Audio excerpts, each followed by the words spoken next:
Hello bookers, welcome to Let's Book. Today we will talk about US laws. Ever wondered why a piece of plastic with your photo on it has suddenly become so important? Well, it's all due to an act called the Real ID Act. Now you might be asking, what exactly is this Real ID Act? Let's dive into it. It all began in the aftermath of the tragic events of September 11, 2001. The 9/11 Commission, tasked with making recommendations to prevent future terror attacks, suggested the U.S. needed a standardized form of identification. The federal government took this recommendation, and in 2005, Congress passed the Real ID Act. The Real ID Act, in essence, establishes minimum security standards for state-issued driver's licenses and identification cards. It prohibits federal agencies from accepting licenses and identification cards from states that do not meet these standards for official purposes.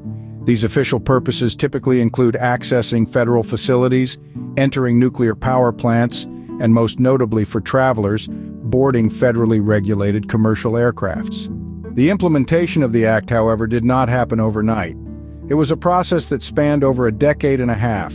Initially, the Department of Homeland Security, DHS, set a deadline of 2008 for states to comply with the Real ID Act. However, many states opposed the act due to privacy and cost concerns, leading to numerous extensions of the deadline.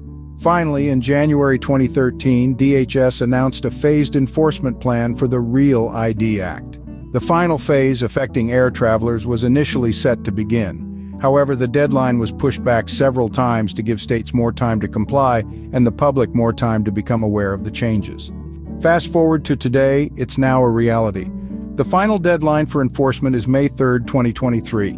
After this date, individuals will need a Real ID-compliant license or another acceptable form of ID to board a domestic flight.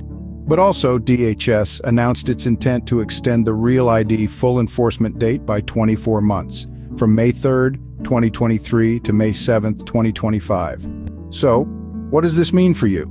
Here are the key points to remember about the Real ID Act. Firstly, the Act establishes a national standard for state-issued IDs.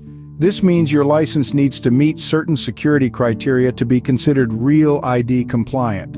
Secondly, the Real ID Act affects more than just air travel. It also impacts access to federal facilities and nuclear power plants. However, for most people, the most noticeable change will be at the airport.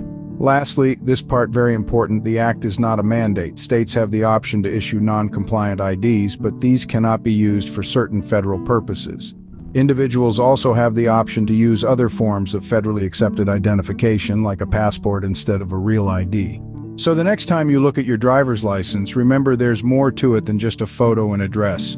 It's a piece of plastic that carries significant implications for national security and your everyday life. Don't forget to like, comment, and subscribe.